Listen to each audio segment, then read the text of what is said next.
Hi guys, welcome to Worth Living. My name is Mercy. Welcome everybody. I'm Kamo. We're at it again. We're at it again. So today we're going to talk about finances, right? Finances. Money. One major contributor to a lot of divorces these days. Ish. And it's mostly ladies who divorce for finances, right? For financial reasons. I haven't really checked that. Men don't divorce for financial reasons. They divorce for it. The other reasons. Other reasons. Yes. Yeah, cool. Finances. I think it's a hot topic when it comes to relationships of any type, really. You know, whether you are dating, whether you've just moved in together, or you are in courtship, you are moving towards getting married. During the wedding season of your life, when you are arranging everything, I mean, money is involved. The Bible says, "Money answereth to all things." Yeah, so it will apply in all the areas of your life, really. Yeah. So, but in this case, we want to talk about money in a relationship Or in marriage, how to. What is our philosophy? Our philosophy is transparency. You know, when it comes to our finances, we like to be open to each other, how much we're making, how much we have, and we keep on checking with each other. Yeah. But the way that we've structured how we do things between myself and her, I'll be responsible for certain certain things to pay for certain things in the relationship, and she'll be responsible for paying for certain things, and and certain activities as well. She's a saver and a spender. Yeah, and for accountability, we have opened a WhatsApp group where we keep on updating each other.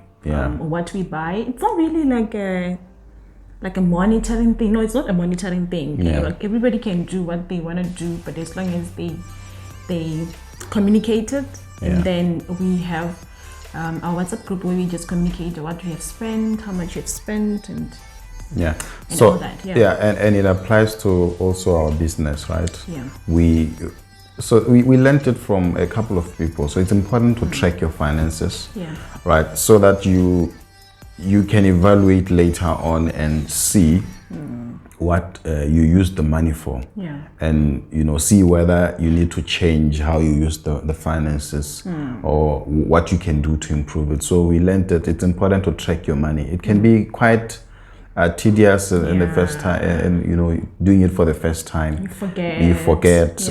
But I think we've got what works for us is the app that we use to track our finances. Money Lover, I think it means. I know the Bible says the love of money is the root of all evil, but I like the app. I mean, the app does everything for me. We'll share the link in the comments below. But it's tracking your finances is really good. I think most of the time we don't know how much we spend if we just keep on spending, and then you realize that at the end of the day, money is gone. You don't know, you can't account where it went to.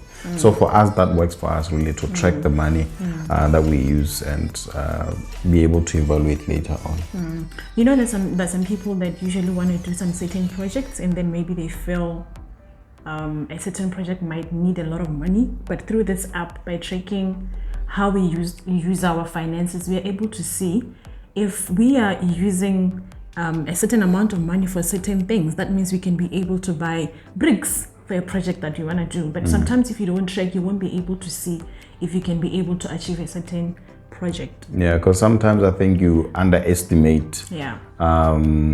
If you don't budget, or if you don't use the history of your tracking, you underestimate, and that's why some projects, sometimes you start them and they finish.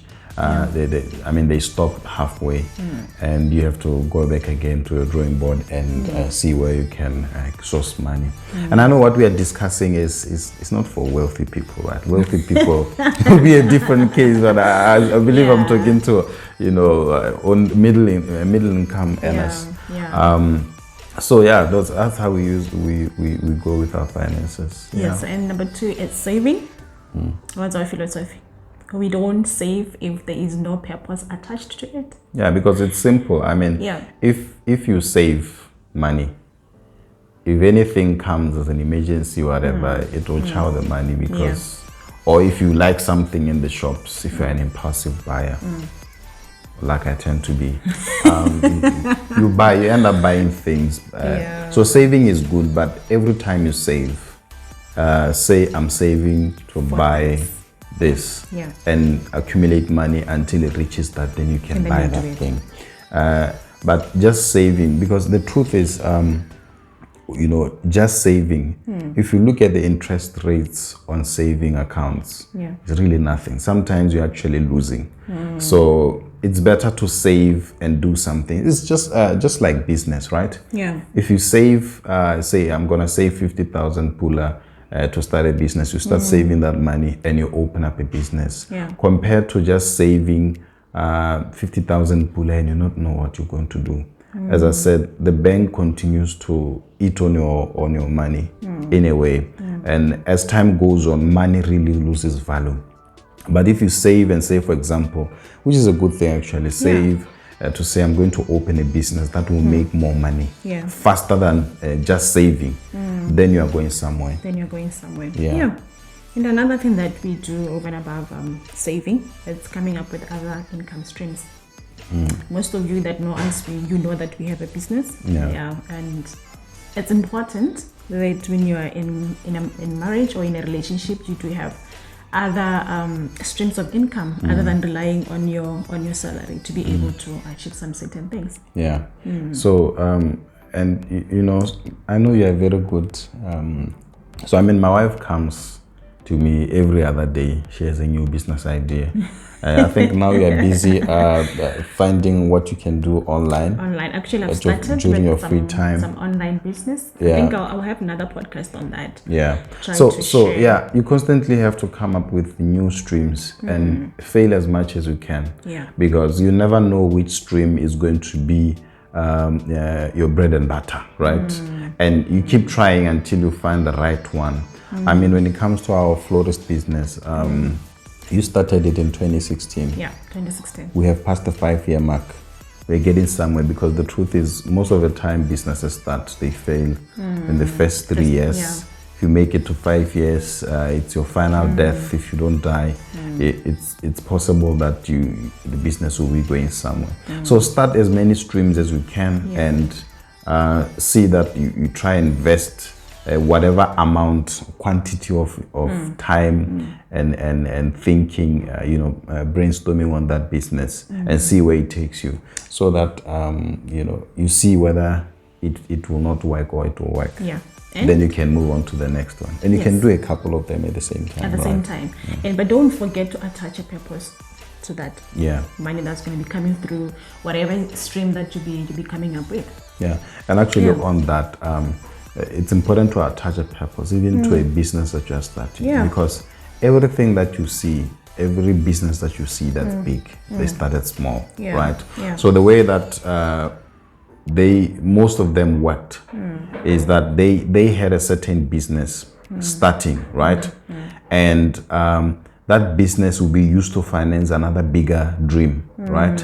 And then when they achieve that bigger dream, then you can finance other bigger dreams. So that's how it works. You hear things like McDonald's is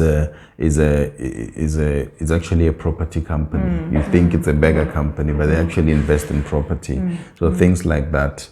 And I think one important thing that we need to understand when you're in marriage or in a relationship is to have one common goal with your partner.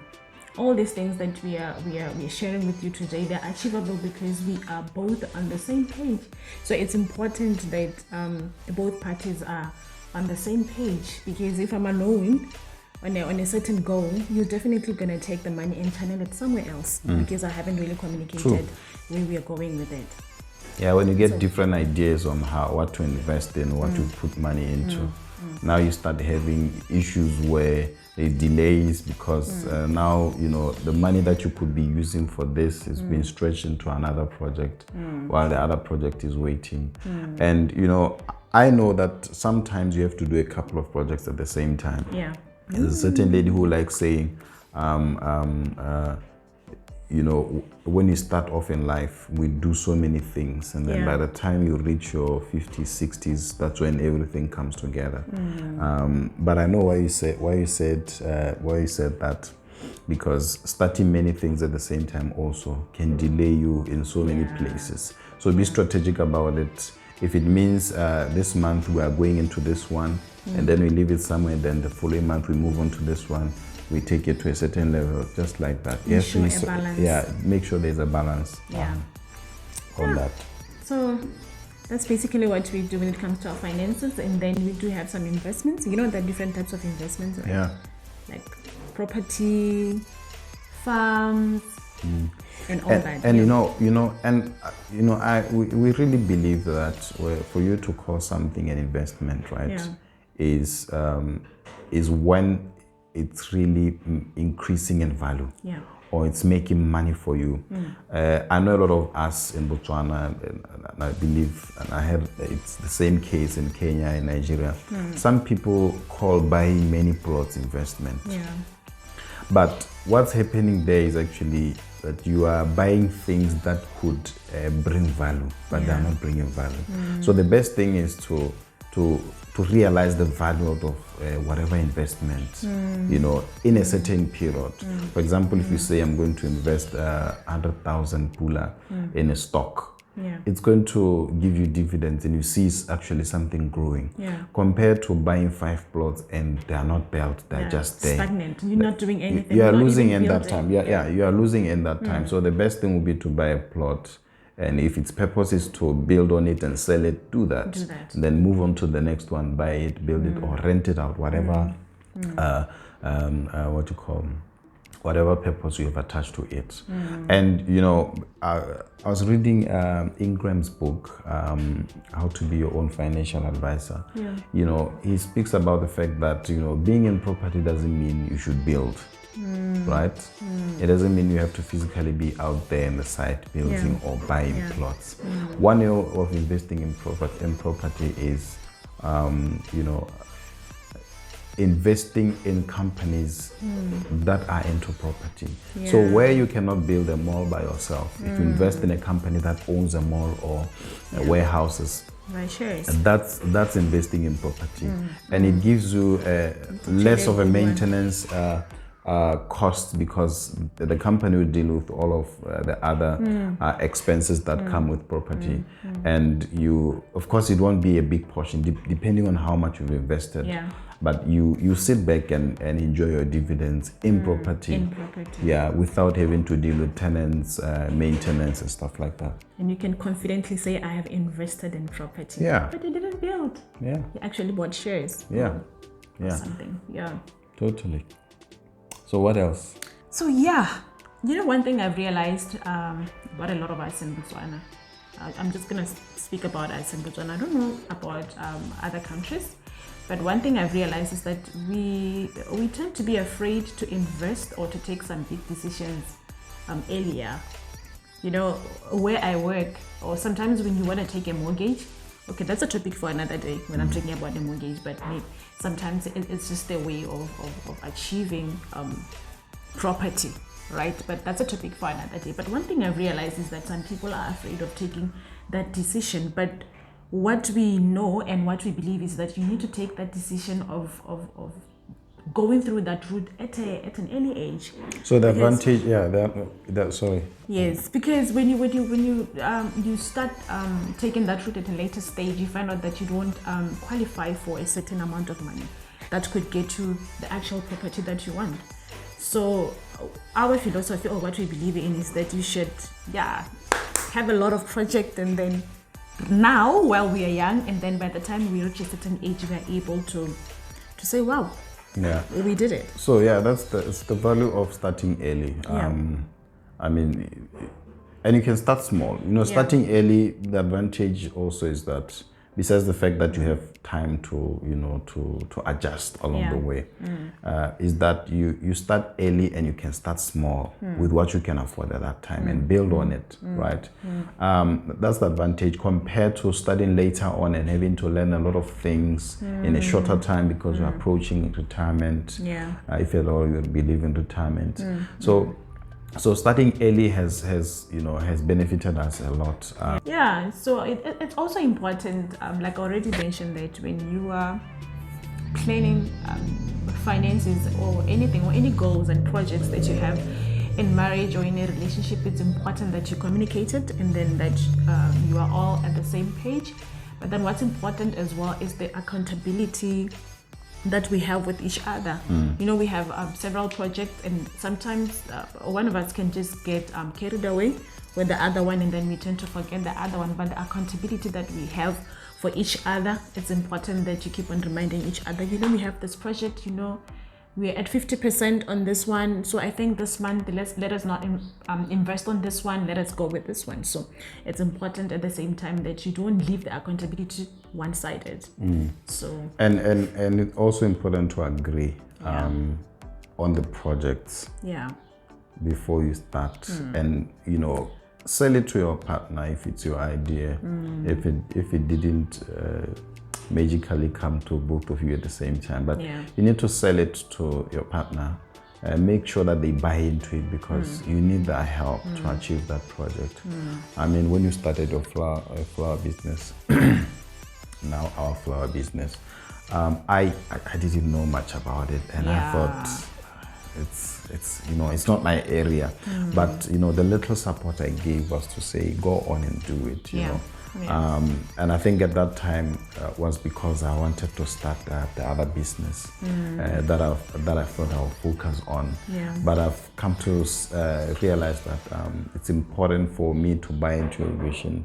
You see how supportive I've been. You know, in investing in, you know, the property for that business. You know, it really worked well. So because you sort of sold it to me as I saw the persistence you had in it, you know, to continue on going with it. And then lastly, but that should have been the first one, we usually like to say it at the end. Prayer. It's important to involve God in the plans that you have, and the projects that you plan, and the finances and the money that you have. You know, guys, it doesn't matter how much it is. You know, when it comes to money, you know, I've seen people who have a lot of money, but they cannot even do anything for themselves. It's like they don't know where the money went to. And then I've seen our aunties and our mothers who grew up struggling with us, probably cooking at the school, and they were able to build something beautiful for themselves, but they were not any much. The wisdom of building. That is one of our next topics, ne? So sometimes it's not even about money. Like, you know, maybe you guys are getting better salaries and all that, but it's not even about that. With the little money that you have, what we do, what we just shared here today, can actually work for any level of salary. For any level of salary. So prayer, involve God, tell God your plans. He's the provider, He's the guider. And you know, if He managed to multiply the bread that was able to feed more than 2,000 people, I believe if you come before Him with the little that you have, but God, we have a project, we want to do this, He will definitely bake you guys up. He has backed us up. Many other plans in a man's heart, but God's purpose will prevail. Oh yes. Proverbs chapter 9 verse 21. Guys, thank you so much for being with us today. I hope you enjoy the topic and share. Let's hear what your thoughts are. I think we'll talk more on finances and business on the next coming episodes. You've seen that we've linked everything that we talk about to our relationship, because we do everything together. All right. Thank you so much, guys. Thank you so much. Don't forget to subscribe. Don't forget to share. Don't forget to like. And don't forget to comment. All right. Bye-bye. Bye.